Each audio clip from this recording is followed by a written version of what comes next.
Hello. ठीक है।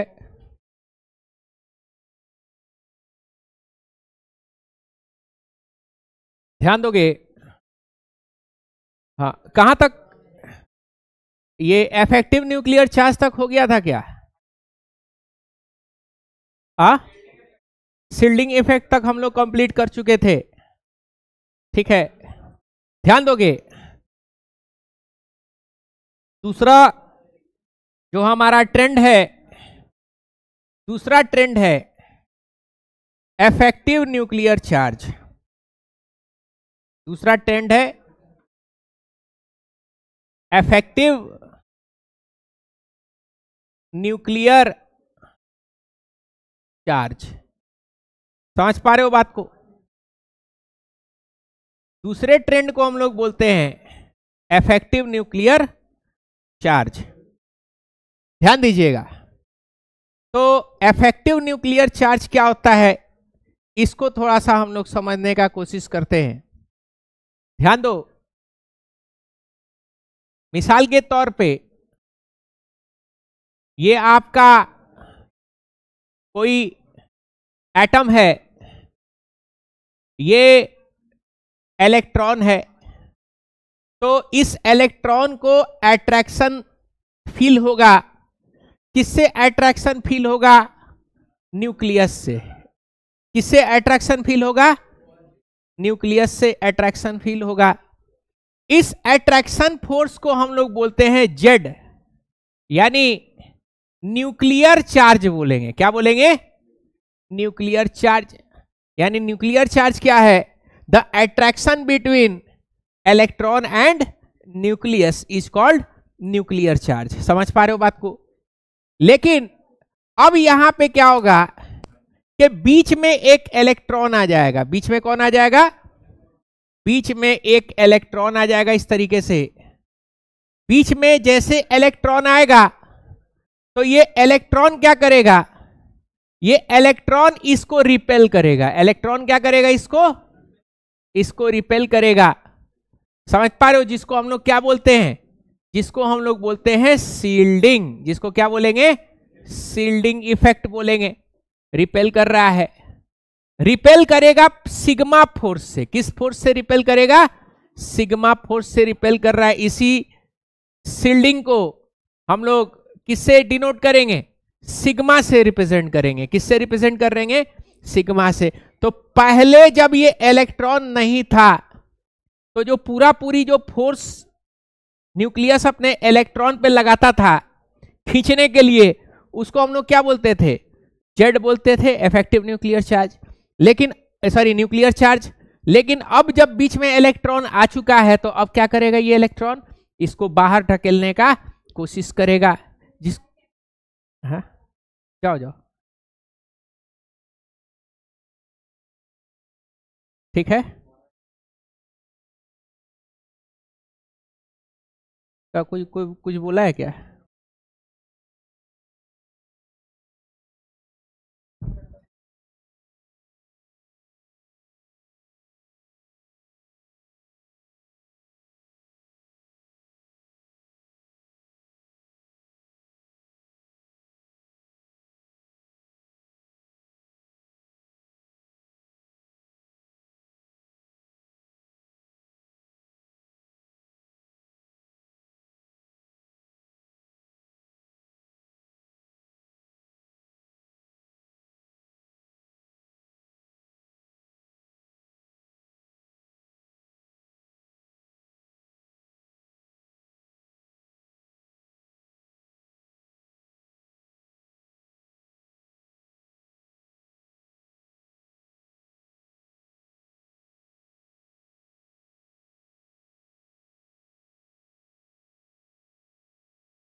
तो यहां पे ध्यान दीजिएगा,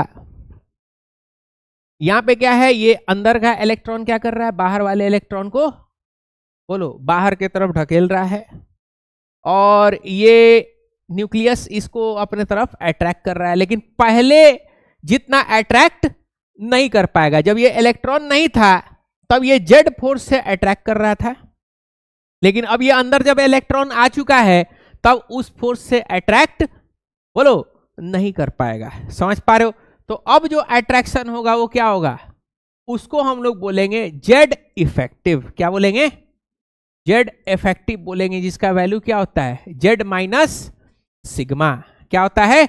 जेड माइनस सिग्मा। यानी अट्रैक्ट तो कर रहा है न्यूक्लियस, लेकिन इलेक्ट्रॉन बीच में आने की वजह से, शील्डिंग की वजह से, अब वो अट्रैक्टिव फोर्स क्या हो गया, थोड़ा सा बोलो थोड़ा सा कमजोर हो गया है, लेकिन फिर भी अट्रैक्ट कर रहा है। तो उसी को हम लोग क्या बोलेंगे, जेड इफेक्टिव। इसी को हम लोग बोलते हैं इफेक्टिव बोलो न्यूक्लियर चार्ज। क्या बोलेंगे?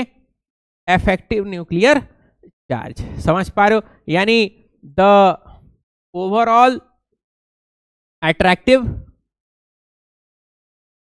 Force between nucleus and outer most electron after accounting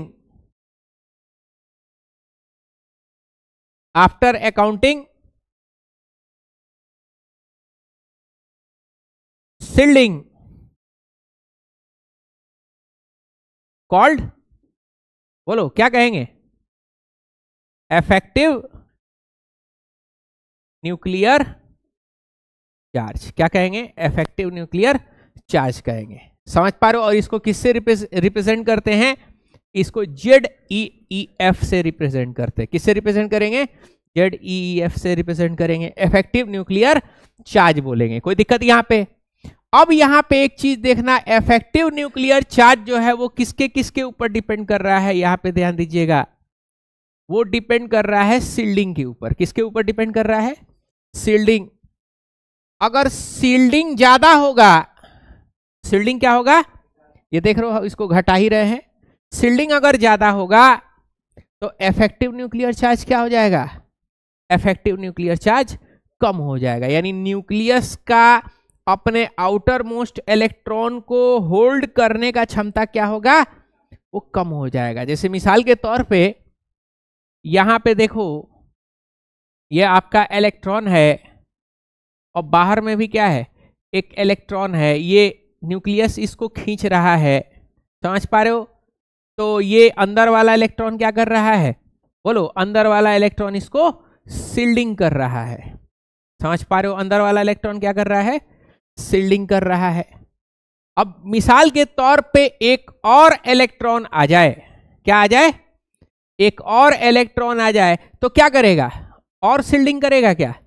और शील्डिंग करेगा, यानी आपका शील्डिंग क्या हो जाएगा, शील्डिंग और बढ़ जाएगा।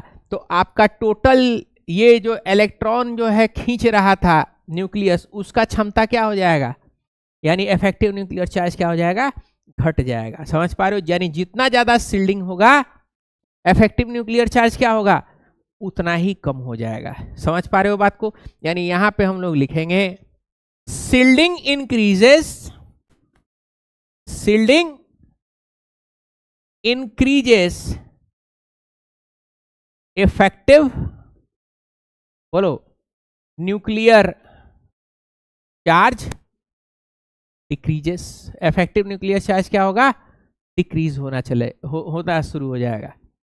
और मिसाल के तौर पे इसका उल्टा अगर हम बात करें, यानी ये आपका इलेक्ट्रॉन है, अंदर में बहुत सारा इलेक्ट्रॉन है इस तरीके से, और बाहर में ये एक इलेक्ट्रॉन है, तो देखो ये सब मिलके क्या कर रहा है? इसको बोलो, सील्ड कर रहा है।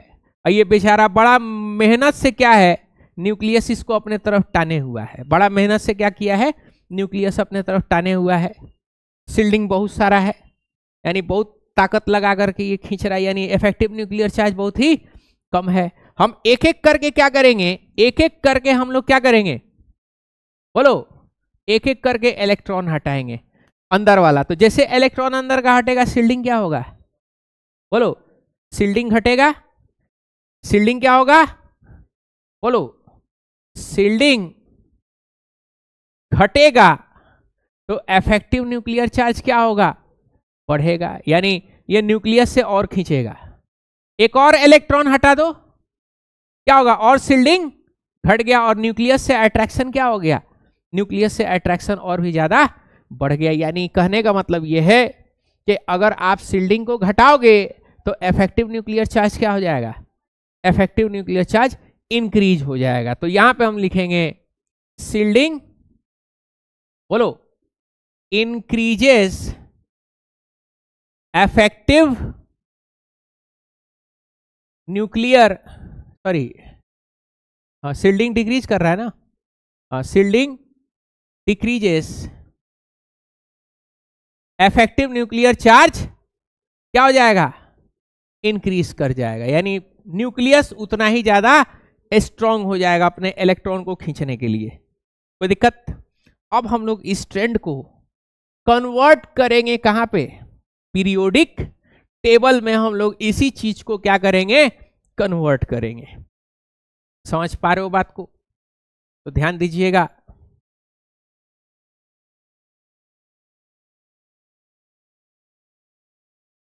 कहां गया? हाँ, ये रहा आपका पीरियोडिक टेबल। ध्यान देना, ये आपका पीरियोडिक टेबल है, आप देख पा रहे हो। और आपको हम उस दिन एक बात बताए थे। क्या बताए थे? राज का बात बताए थे। बोलो, आपको बताए थे कि लेफ्ट से राइट के तरफ जाओ। कहां से कहां जाओ? पीरियोडिक टेबल में लेफ्ट से राइट के तरफ जाओगे तो बताओ, सील्डिंग क्या हो रहा था? सील्डिंग इंक्रीज हो रहा था, डिक्रीज हो रहा था ना? हाँ, सील्डिंग क्या हो रहा था? सील्डिंग घट रहा था, डिक्रीज हो रहा था। सील्डिंग को सिग्मा से रिप्रेजेंट करेंगे। सिग्मा घट रहा था, सील्डिंग डिक्रीज कर रहा है। तो बताओ, इफेक्टिव न्यूक्लियर चार्ज के ऊपर क्या असर पड़ेगा? वो बढ़ेगा क्या? बोलो, क्या लिखवाए हैं? सील्डिंग घटेगा तो इफेक्टिव न्यूक्लियर चार्ज क्या होगा? बढ़ेगा। समझ पा रहे हो बात को? तो यहां पे लिखेंगे सील्डिंग डिक्रीजेस, तो क्या हो जाएगा बाबू? इफेक्टिव न्यूक्लियर चार्ज क्या हो जाएगा? इंक्रीज कर जाएगा। यानी हम लोग एक स्टेटमेंट लिख सकते हैं पीरियोडिक टेबल में। क्या स्टेटमेंट लिख सकते हैं यहां पे? If we move left to right in period, then क्या होगा? इफेक्टिव, बोलो, न्यूक्लियर चार्ज क्या होगा? बोलो, इंक्रीज कर जाएगा। क्या होगा? इंक्रीज कर जाएगा। समझ पा रहे हो बात को? क्या हो जाएगा? इंक्रीज हो जाएगा। अब जरा सा ऊपर से नीचे की तरफ आते हैं। कहां से कहां आएंगे बच्चों? तो टॉप से बॉटम जाते हैं। कहां से? ये टॉप है ऊपर, और नीचे क्या है? ये है बॉटम। तो टॉप से बॉटम की तरफ जाएंगे पीरियोडिक टेबल में पूरा। ऐसा नहीं कि इसी साइड, हम सबका बात कर रहे हैं ग्रुप में। तो ग्रुप में ऊपर से नीचे जब जाएंगे तो क्या हो रहा था, याद करो, शील्डिंग इंक्रीज कर रहा था क्या, पूरा लिथियम, 2 ठो लिथियम का इलेक्ट्रॉन अंदर वाला एक को भगा रहा था, सोडियम में गए तो और इनर इलेक्ट्रॉन और बढ़ गया, 1 ठो को भगा रहा था, पोटासियम रुबिडियम में पूरा मोहल्ला जिला मिल करके क्या कर रहा था, भगा रहा था, चला जाए यहां से, है कि नहीं।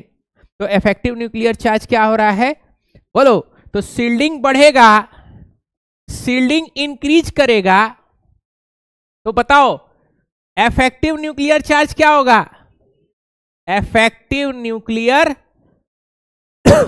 चार्ज क्या हो जाएगा बाबू, ये आपका डिक्रीज कर जाएगा, क्या हो जाएगा, डिक्रीज कर जाएगा। तो ऊपर से नीचे जाइएगा तो इफेक्टिव न्यूक्लियर चार्ज क्या होगा, बोलो, डिक्रीज होगा, और लेफ्ट से राइट जाइएगा तो इफेक्टिव न्यूक्लियर चार्ज क्या होगा, इंक्रीज हो जाएगा। समझ पा रहे हो, ये धीरे धीरे आपका ये केमिस्ट्री सब्जेक्ट के अंदर में ये धीरे धीरे चीजें जो है, इसीलिए बोलते हैं केमिस्ट्री लर्निंग थोड़ा सा स्लो प्रोसेस होता है, लेकिन अगर अटेंडेंस लगा करके रेगुलर आ करके ये चीज अगर सीख गए तो फिर आपको कोई रोक नहीं सकता। छोटा छोटा चीज ही केमिस्ट्री में इंपॉर्टेंट है।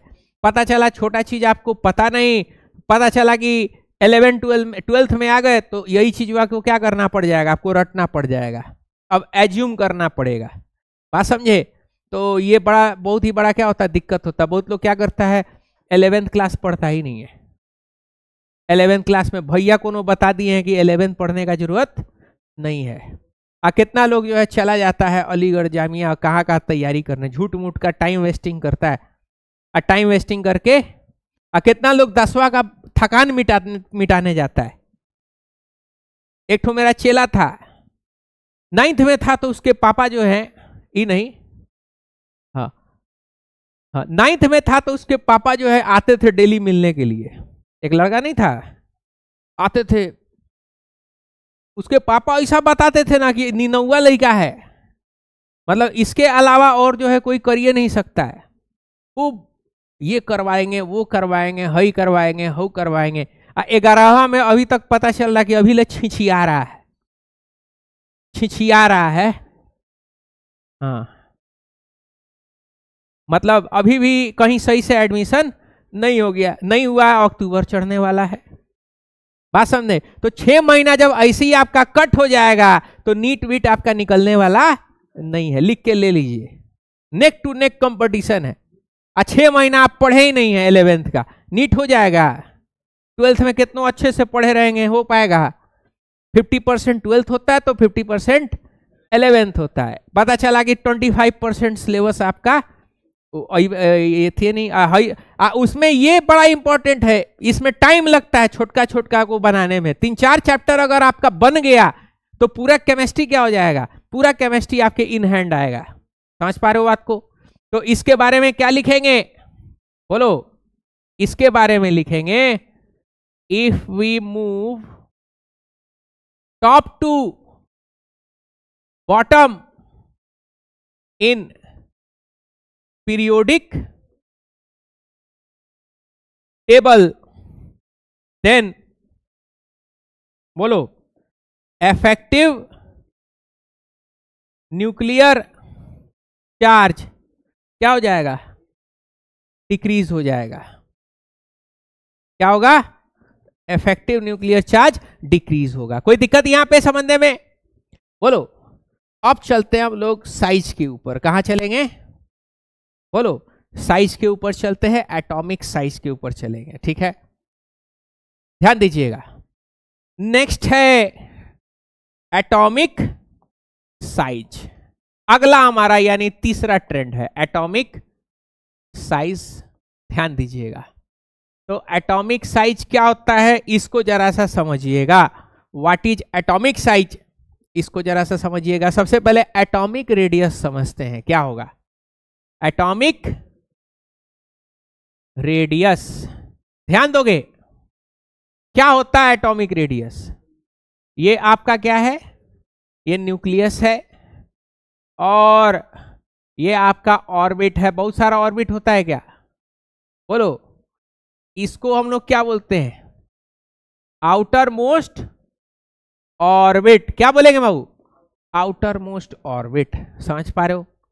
तो न्यूक्लियस के सेंटर से, कहां से, न्यूक्लियस के सेंटर से लेके आउटर मोस्ट ऑर्बिट के इलेक्ट्रॉन, आउटर मोस्ट ऑर्बिट के बाउंड्री तक जो डिस्टेंस आपका आता है, ध्यान दीजिएगा, ये एटम है। न्यूक्लियस के सेंटर से लेकर के एटम के आउटर मोस्ट रेडियस तक का जो बाउंड्री तक जो डिस्टेंस आता है, इसी डिस्टेंस को हम लोग क्या बोलते हैं, इसी को हम लोग बोलते हैं एटॉमिक रेडियस। क्या बोलते हैं, एटॉमिक रेडियस आर। कोई दिक्कत यहां पे, बोलो। यानी the distance between, the distance between centre of, बोलो, nucleus to outermost orbit called, क्या कहेंगे, एटॉमिक रेडियस कहेंगे। कोई प्रॉब्लम, बोलोगे। अब यहां पे जरा सा एटॉमिक साइज का जरा सा ट्रेंड चेक करते हैं कि ट्रेंड आखिर क्या होगा, ध्यान दीजिएगा। अब यहां पे जरा सा समझना ट्रेंड क्या होगा। मान लो तुम्हारा घर का न्यूक्लियस, इफेक्टिव न्यूक्लियर चार्ज बहुत स्ट्रांग है। घर में इफेक्टिव न्यूक्लियर चार्ज मतलब घर का न्यूक्लियस कौन है, मम्मी पापा, बोलो। घर का न्यूक्लियस कौन है, मम्मी पापा है, पापा पापी, पीएम, पापा मम्मी। घर का ये न्यूक्लियस है, क्या है, न्यूक्लियस है। अब मान लो न्यूक्लियस बहुत शक्तिशाली है, न्यूक्लियस क्या है, बहुत ही शक्तिशाली है। तो क्या होगा, आप कुछ करना चाहोगे, रोब होता है ना मम्मी पापा का, स्पेशली बाबूजी का ज्यादा रोब होता है, और रोब होना चाहिए।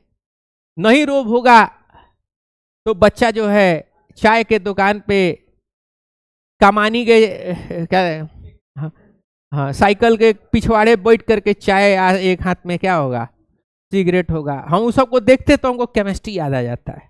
इफेक्टिव न्यूक्लियर चार्ज क्या होता है, वैसे घर का कमजोर होता है। पापा मम्मी कमजोर, पापा है ये नहीं है, बताओ न्यूक्लियस से गायब है।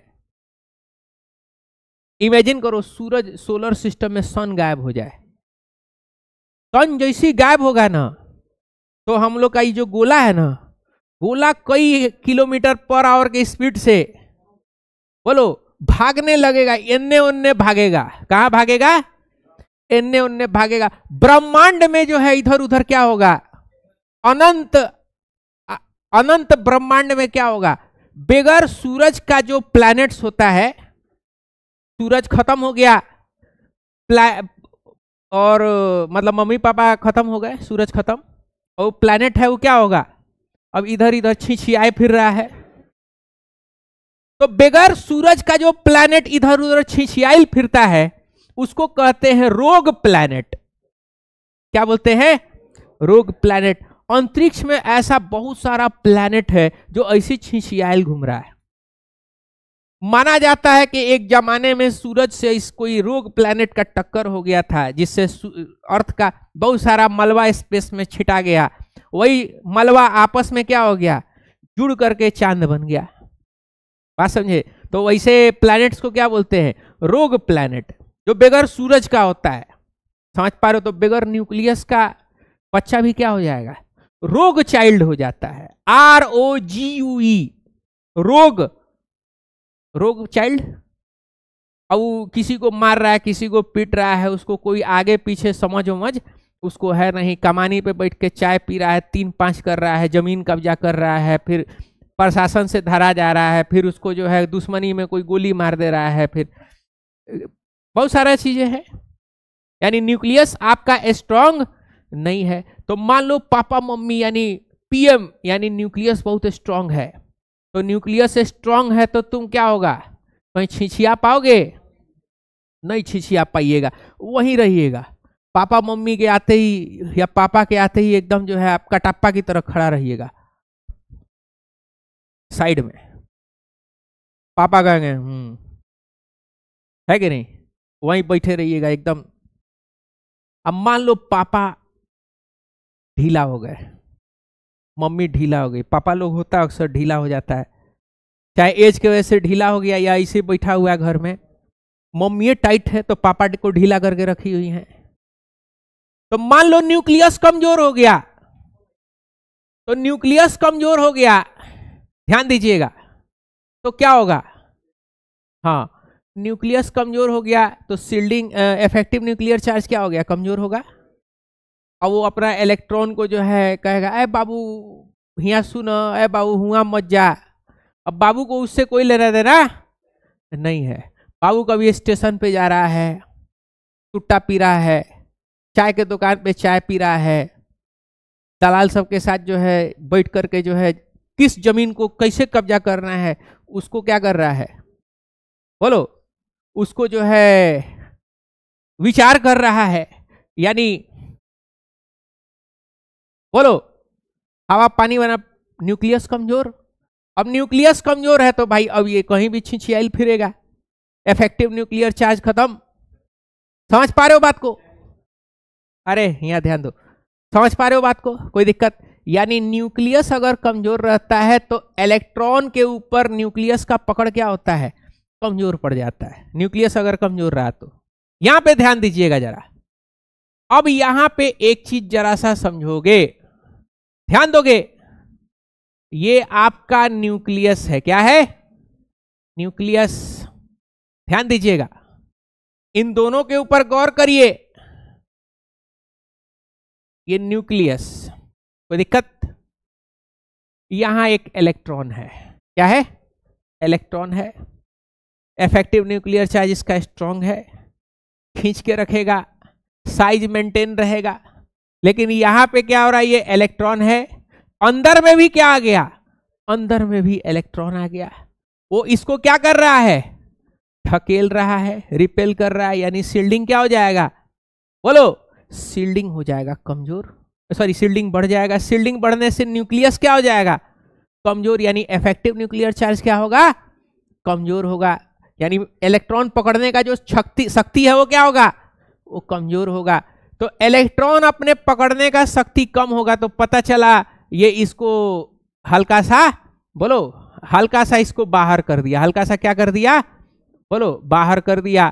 तो हल्का सा बाहर हो गया, इलेक्ट्रॉन इसको खींच नहीं पा रहा है क्योंकि इफेक्टिव न्यूक्लियर चार्ज उतना है नहीं। तो बताओ इसका ऑर्बिट क्या होगा, बोलो, ऑर्बिट क्या होगा, बोलो, ऑर्बिट थोड़ा सा बढ़ जाएगा ना, अंदर से रिपल्सन मिल रहा है तो ऑर्बिट क्या होगा उसका, ऑर्बिट थोड़ा सा बढ़ जाएगा। यानी इफेक्टिव न्यूक्लियर चार्ज अगर कमजोर हो जाता है न्यूक्लियस का, तो एटम का रेडियस क्या होता है, एटम का रेडियस बढ़ जाता है। अगर इफेक्टिव न्यूक्लियर चार्ज अगर इसका ज्यादा हो गया तो एटम के रेडियस को क्या कर देगा, बोलो, एटम के रेडियस को छोटा कर देगा।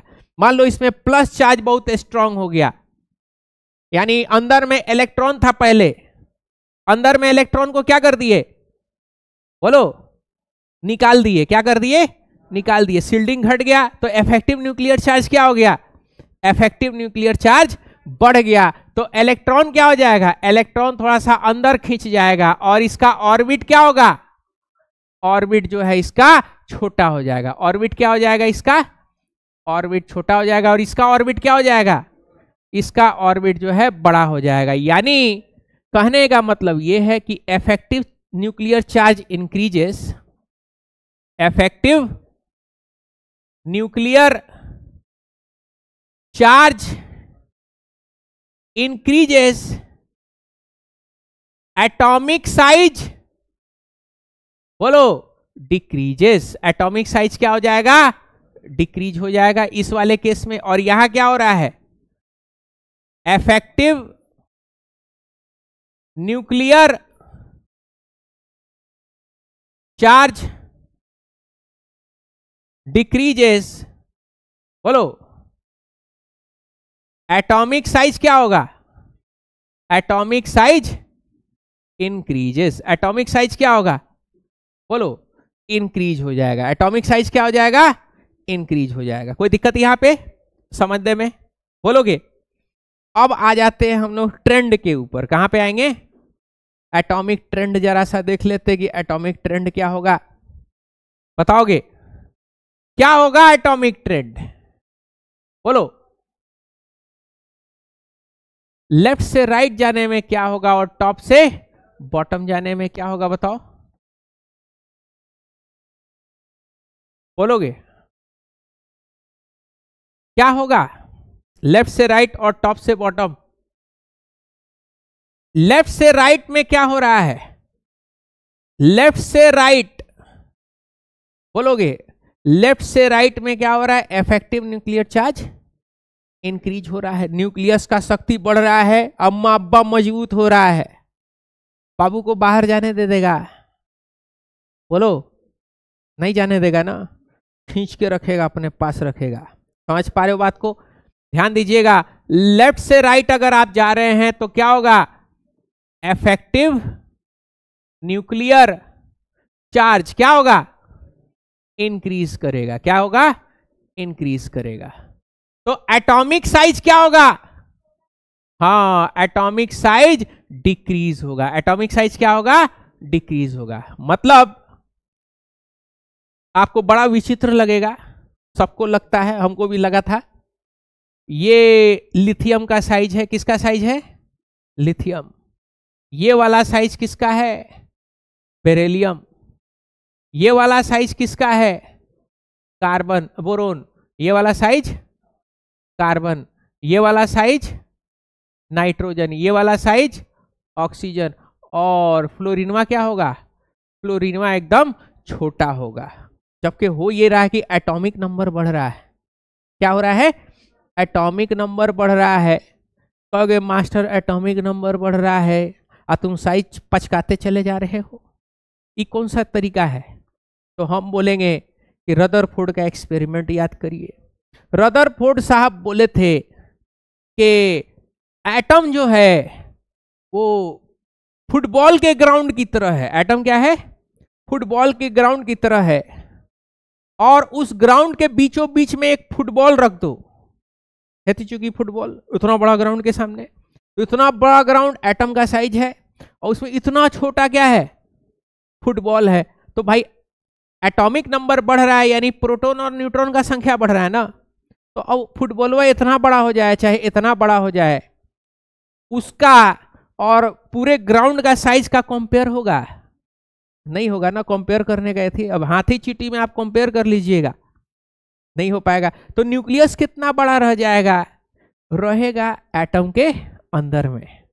वासेपुर में वो बड़ा बेहतरीन डायलॉग था, रुपया चाहे कितना भी बड़ा हो जाए रहेगा डॉलर के नीचे, है कि नहीं? कितना बेहतरीन डायलॉग हम लिखे थे। क्या हट जाएगा? मतलब डॉलर आगे बढ़ने वाला है? अच्छा, डॉलर खत्म होना चाहिए यार। कब तक वो जो है ब्रिक्स, अरे देखो इसीलिए कह रहे पढ़ाई लिखाई जरूरी है ना। क्या ईटा है? हाँ,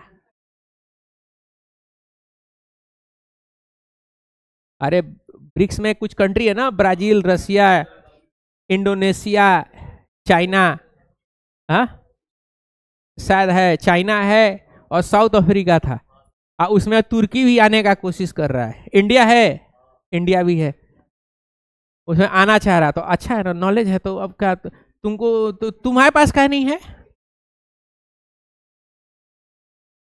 पढ़ोगे नहीं तो नॉलेज आएगा, है कि नहीं?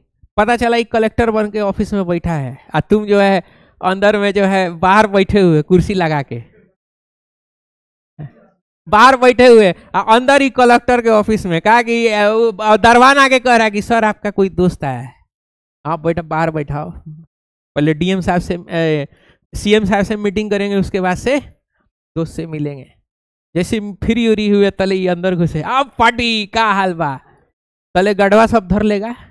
सर ये कौन है? बदतमीज आदमी है, सर से पढ़ने बताने का तरीका नहीं है। तो ये हो सकता है सूरत हाल। तो इसीलिए कह रहे हैं बाबू पढ़ो। तुमको कौन रोका है? तुमको रोका है कोई पढ़ने से? वो पढ़ रहा है, तुम कहीं नहीं पढ़ रहा है? मोबाइल है, हाँ ऑब्वियस सा बात है। एक बहुत बड़ा कारण है। पार्टी कल करवाए थे, परसों, कितना बढ़िया हुआ तुम लोग का। 11th क्लास का सबसे बढ़िया सजावट हुआ था क्या? लेकिन आखिरी में बलून फोड़ा फोड़ोल कर लिए। यानी पहले हार्पिक से खूब बढ़िया से साफ किए, ओकरा बाद से जा करके सारा मेहनत बर्बाद। क्या? हाँ है कि नहीं? बताओ, इतना मेहनत किया सब आ जा करके। खैर जो आया आ करके, हम तो देखो, हम तो करवाते नहीं थे, कितना साल से चले जाते थे कहीं वेकेशन वेकेशन मनाने, समझे। लेकिन करवा रहे इसलिए क्योंकि इससे आपका पर्सनालिटी क्या होगा? Personality develop. अब जो चंदा वसूल रहा उसका अलग पर्सनालिटी डेवलप हो रहा है, जो सजाने आया है उसका अलग, जो सामान लेने गया है उसका अलग। और सबसे बड़ा बात है, एक साथ कर रहे हो, इससे क्या हो रहा है? Team work, unity. Team work, team work चाहिए आगे जाकर के, टीम वर्क नहीं चाहिए। उसमें जरूरी नहीं है कि सारा काम आपके मन मुताबिक ही होगा। एक बात याद रखिएगा, उस चीज में उस पर्टिकुलर इंस्टेंट पे खोपड़ी गर्म कर लीजिएगा तो चलने वाला नहीं है। ठंडा दिमाग, सारा इतना मेहनत किए, मान लो हम ही इतना मेहनत करके पढ़ाए, एक्चुअली खोपड़ी मेरा गर्म हो गया, 4-5 गो स्टूडेंट को धर के पीट दिए, हॉस्पिटलाइज हो गया, क्या होगा? जेल कांड। बोलो, ठीक है, फिर इसको नोट करो, इसको हम बताएंगे। पहले कहां से नोट करना है? हाँ चलो नोट करो।